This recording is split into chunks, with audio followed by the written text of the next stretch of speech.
Welcome to the Table Podcast, where we discuss issues of God and culture, brought to you by Dallas Theological Seminary.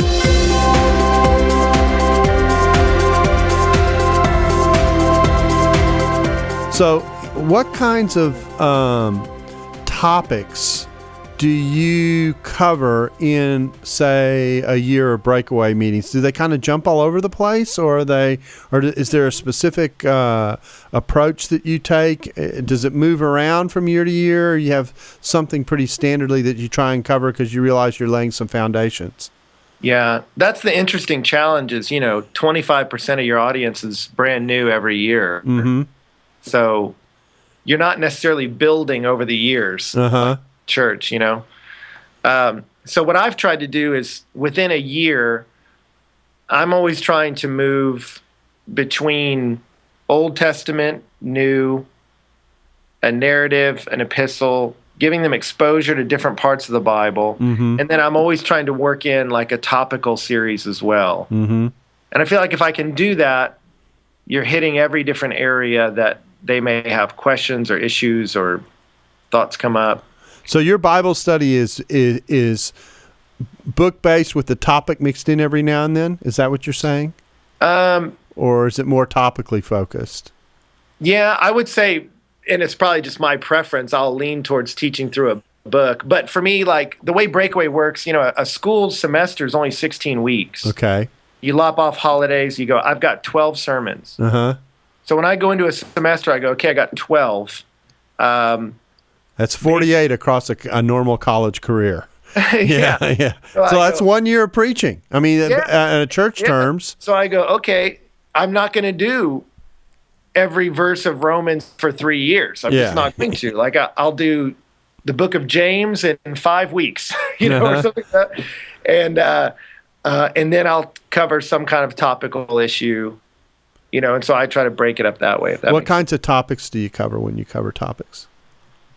Yeah, I think I'm trying to think what the last one I did was. I did sort of why college, like why even go.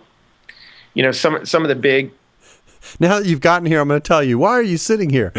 Yeah, yeah, exactly, yeah. Well, here's the thing. When I presented that to them, I gave them the latest polls from Pew Research, uh-huh. where they interviewed college professors, college presidents, parents, students, and their answers were all over the board. Huh. So was no one in America knows what exactly we're doing here. Uh-huh. Why are you here? And they came up here afterwards and they're like, none of us asked that question. We're just kind of here because it's the next thing you do. Huh. Example of the lack of contemplation about doing what you do. Yeah. Do it because you do it. Yeah. But, some of the biggest issues for them is, this is their first time out on their own, And so things that we think are normal now, structuring your day. I mean, they went from a very structured day to they only have to be somewhere 15 hours a week. Yeah. And that's if they even go. Yeah. And so they're having to build their own structures. They're having to take on responsibilities. And they're trying to ask these big questions of, who am I? What am I built to do? Where am I going? Yeah, because universities are pretty good at making sure people at least think about that question. Yeah, so that's a lot of what we do. Mm-hmm. It's sort of the why are you here? How do I trust God with the unknown? Mm-hmm. How do I deal with anxiety and stress? And then sex is always big. I think we've taught every passage of the Bible on sex possible. Mm-hmm. I was kind of off it. I was kind of like, we've done that to death. I'm sort of over it. And then we did a series on confession. And I put these big trash cans near the stage and said, if there's some things you've never gotten off your chest, they're weighing on you, this isn't the end of it. But if you want to start by just writing it down and throwing it in these deals, you can. So we had thousands of them. And 4 out of 5 were some just really tragic sexual thing in their life. Wow. And I looked at that and was like, never mind. We're doing a whole new series on it, Yeah. And we did Song of Solomon. Rather than beat him up on stop doing that, we said, let me show you a beautiful picture of what you really want. Mm-hmm. Love, commitment, and sex all together. And so that was fun. But wow. Well, let me transition now. What are the intellectual challenges that a student finds on campus? Are they being challenged with regard to their faith when they're on campus? I will just make this observation, except for maybe UCLA. The other schools that we've done these interviews on, the campus is if it's not neutral, it's usually pretty hostile to the faith. So, but my sense is at least there's the potential in certain parts of the country where that's not yet the case, at least not entirely. The campus is more mixed in that regard. UCLA came up that way. There were pockets of Christian activity, and you could find Christian professors on campus, that kind of thing. I suspect that Texas A&M is a little more of a mixed bag. Am I right about that or wrong?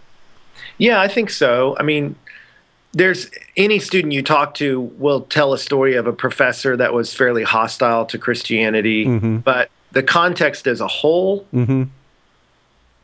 I mean, maybe in their dorm they might feel that, or there's places and ways you could live, but if you want to be a Christian here, it's not like, boy, I am constantly having to deal with being assailed by people. Now, are there any early Christianity classes on the campus?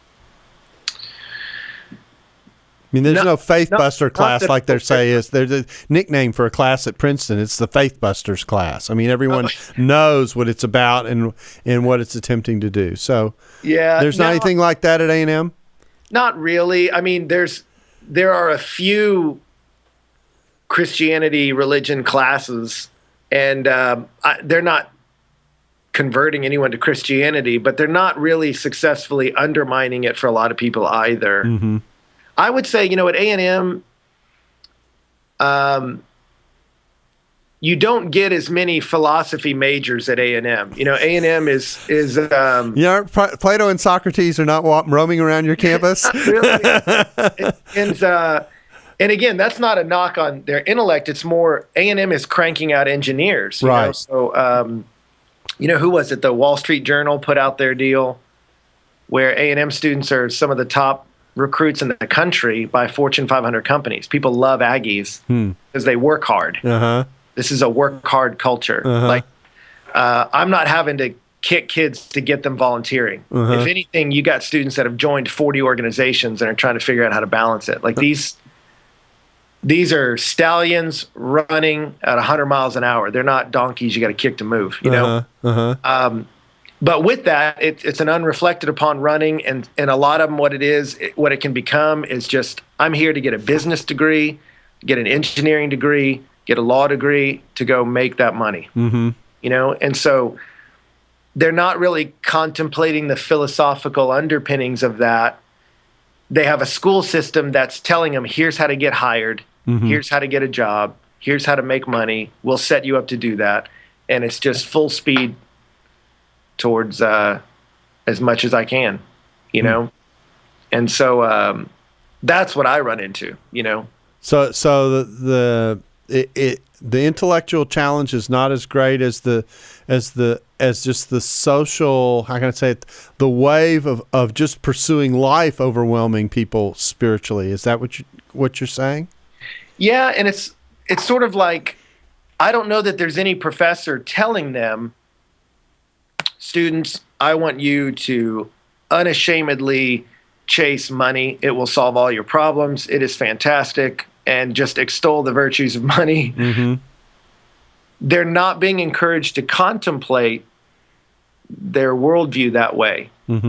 They just get here, and the assumption is, okay, you're going to want a job at this kind of company. To get at this kind of company, you need this kind of grade, so you'd better do this. And so let's ride. And they're like, and they're not even thinking about, do I even want that?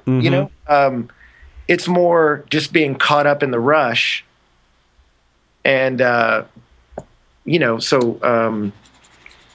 it's like the person who trains for law, and then when they get their law degree, they get through, they've got their job, they're making their money, but they get there and they realize this job is taking 85, 90 hours a week and is sucking the life out of me at the same time. Well, who was it? The president of Wake Forest a couple of years ago came out and admitted it. He said, we have a disproportionate number of students going into law and medicine because of the allure of prestige and wealth.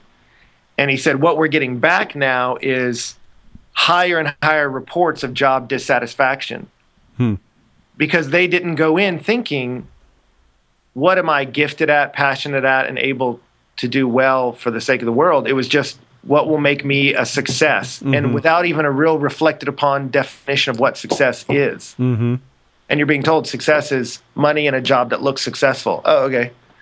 And it's like, man, but that's not proclaimed, it's assumed.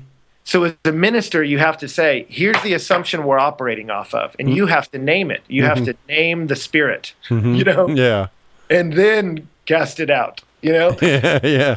That's what's happening. It's not a boxing match where it's right in front of you. It's a ghost. It's a ghost that's moving. It's a shadow that's moving. Exactly. Yeah. And so you have to name it.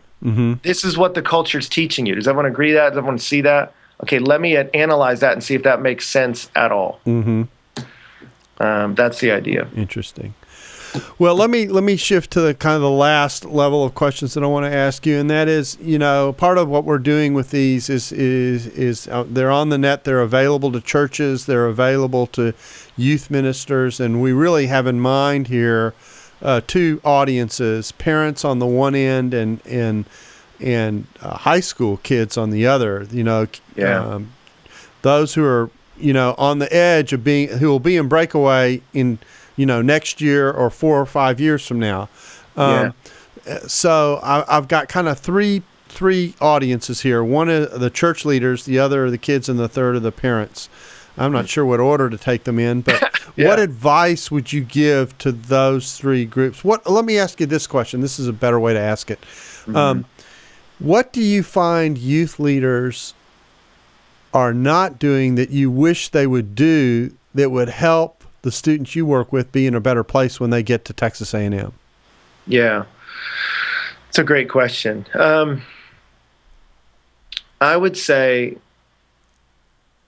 this may sound silly, but it's really true. I would say I would encourage them to bend their whole ministry around the two things that only the church can give these kids, and that is the truth and love.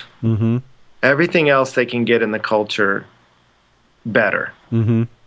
So, you know, I was a youth pastor right out of college and loved it, and I had a budget of like nothing, you know. And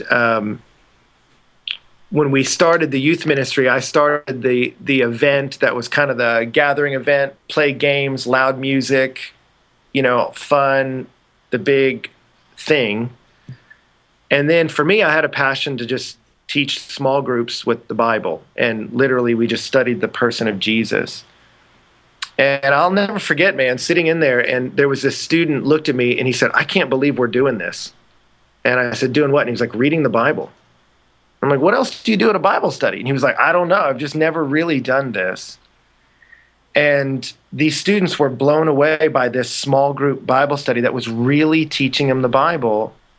And then I worked really hard to get leaders that I told them, you're not chaperones.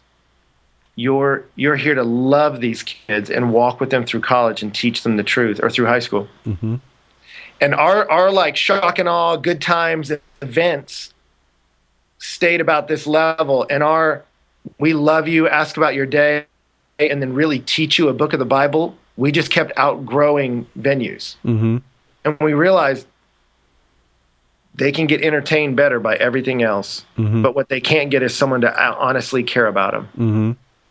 And so I would tell youth leaders, spend your money, your budget, your time hiring hard. I mean, make it hard to be a youth leader. Pick the best people and get people that really love these kids. And then make them people that don't just love kids, but love the truth of the gospel and will teach the Bible to these kids, you know? So that's what I would tell youth leaders is the big event is of value, but grounding the kid in a loving environment where the truth flows freely. That's what they need, man. You know? That's what I would encourage a youth pastor to do. Okay, so that's the youth pastor. What would you tell? It probably wouldn't be very different, but it's worth distinguishing. What would you tell a senior pastor? How should he view? The kids are oftentimes the forgotten part of the church program. It's handed over to someone else. So within the church. So what would you say to senior pastors? I would say, when I was a youth pastor, part of what I was doing is I would look around at who were the kids that weren't just the good kids, but like the really mature kids, like could articulate themselves well, were healthy and stable emotionally, were able to make good decisions on their own, and loved the Lord. And I was looking at those kids, and I remember going, okay, I'm going to see those kids and what's different about them. And all of them had parents in their life who spoke to them like they were adults. And by that, I mean, they never belittled them. They didn't belittle their ideas. They weren't dismissive of them. They would engage things that they knew students valued and talk about them seriously with them, And so that's what I would encourage ministers to do, is the things that matter to students, talk about them like they matter, and then help them think through them well, And that can be anything from discussing pop culture things like movies or whatever. And it can be, when you think of illustrations, talk about the school context and how that would work out in a school culture. But I wouldn't belittle peer pressure with your friends. Be like, no, peer pressure was huge when you were in high school. So speak about it seriously, And so that, I would just say that respect goes a long way for them, of you building credibility with them. Okay, so we've talked about the youth leader and we talked about the senior pastor. Now let's shift to the family itself. What would you say to parents? Yeah, I would say talk to them.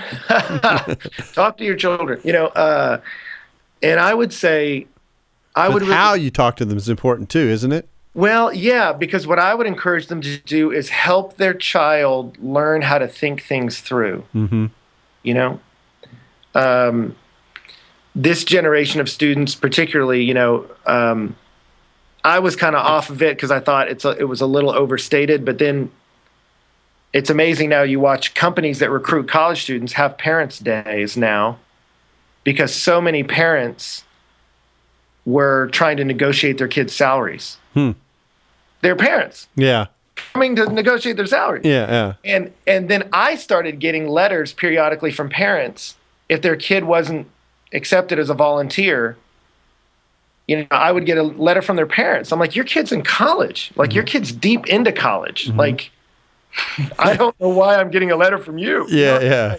This is, come on, man. Like, so I would encourage them to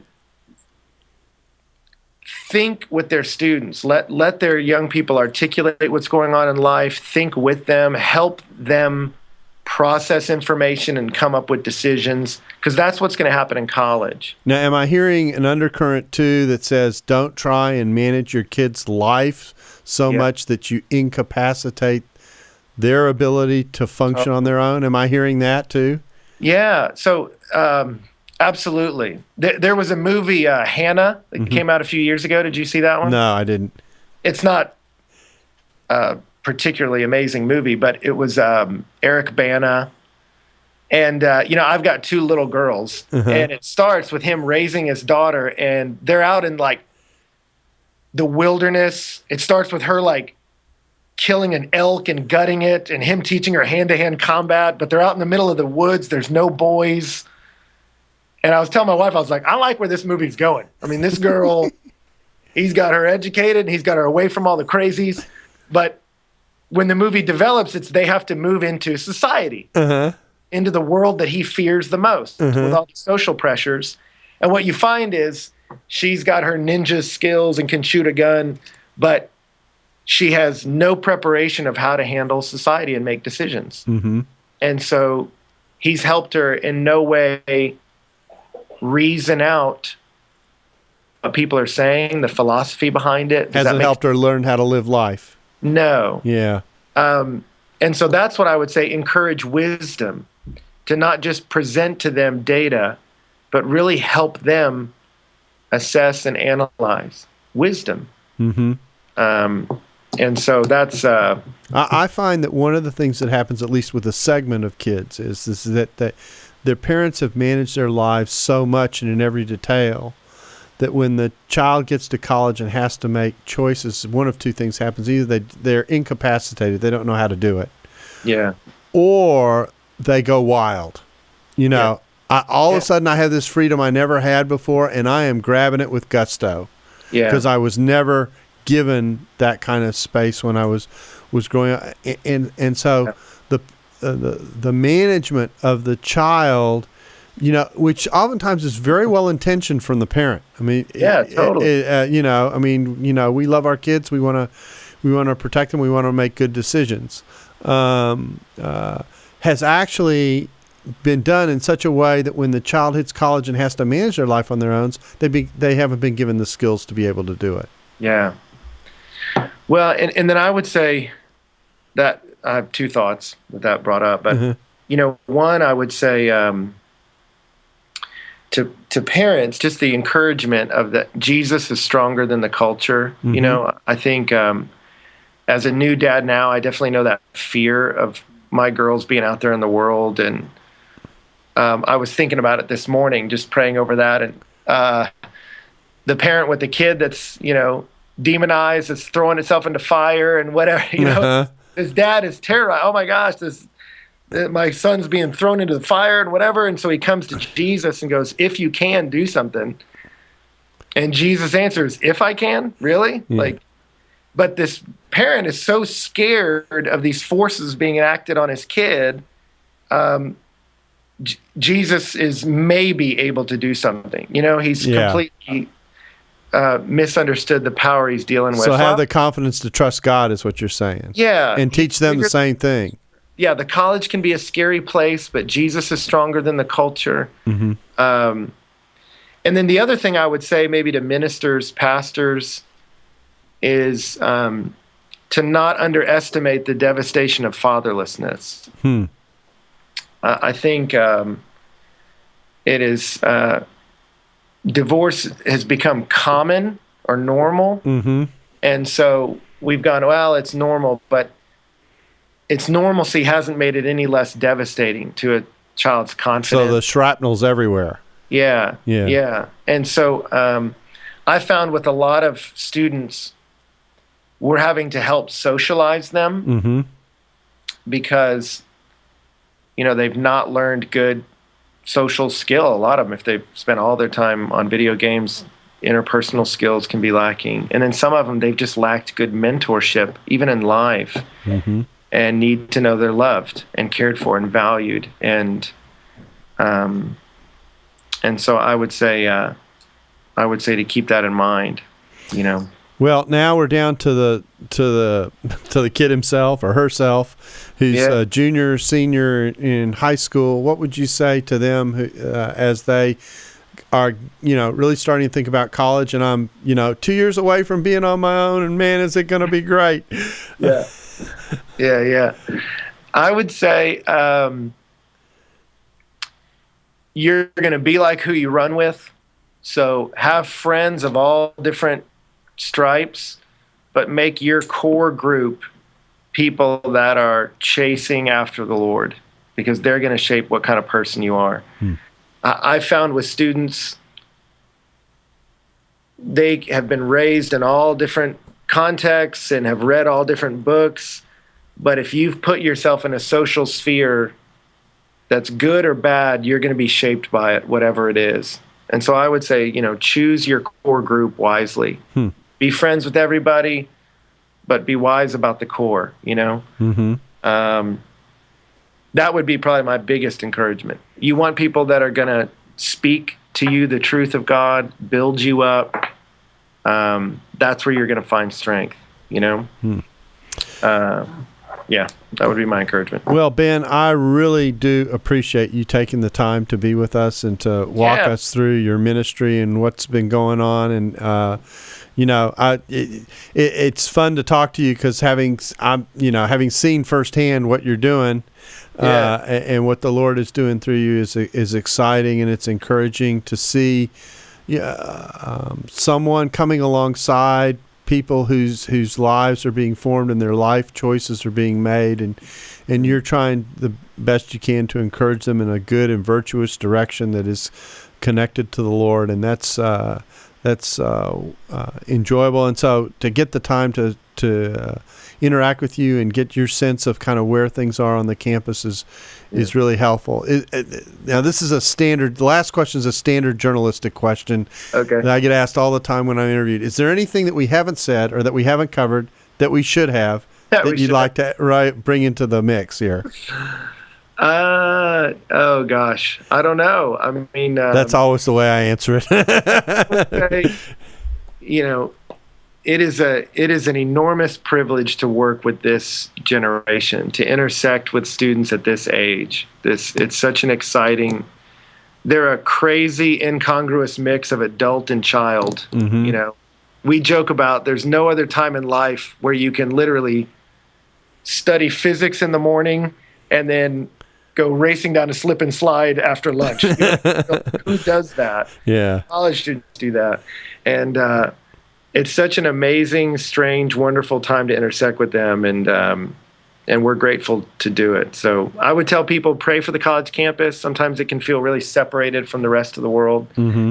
And but God's at work. God's doing amazing things, and this is a fun time to intersect with a human life. As you say that, one other thing comes to mind, and that is it is a little bit unusual to hear, although we did hear it also a little bit in the California interview, interestingly enough, the conscious effort to be sure that these kids get connected to a larger, and if I can say, cross-generational community in which they can be a part, in which as an adult they begin to interact with people of all ages in the context of this very formative stage of their faith. It actually is a very important part of the equation, it seems to me.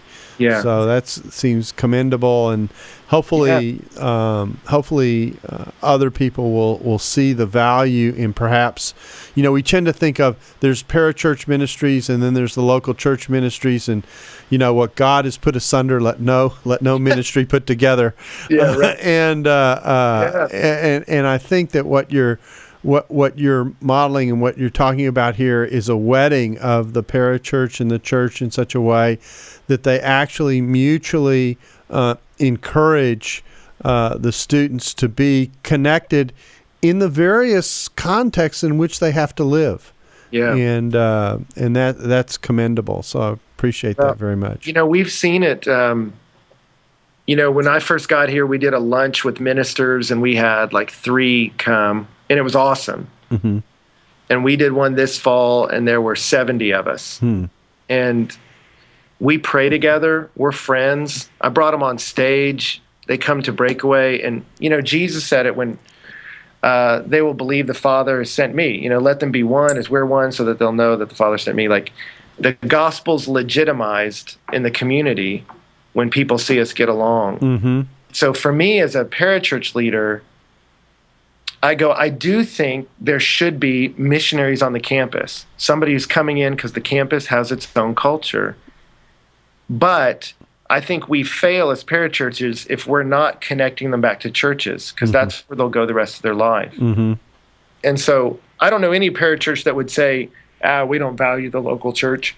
But I think pragmatically, sometimes you see them not working hard to celebrate and connect students with the local church. I think the inertia, the natural inertia of ministry is such that you stay disconnected unless you really work at it. Yeah, and what we found is as students see us work together, it legitimizes the message, it brings a power to it, a strength to it, and what we found is everybody wins. Mm-hmm. The churches are growing, we're growing.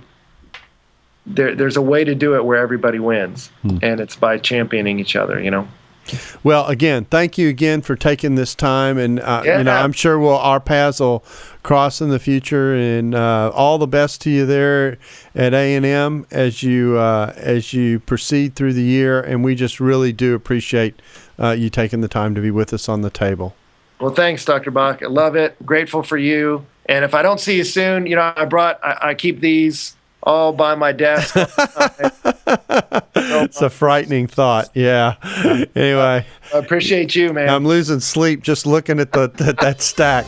Anyway, great to see you, Ben. All the best. And we thank you for being with us on the table where we discuss issues of God and culture. Thanks for listening to the Table Podcast. Dallas Theological Seminary. Teach truth, love well.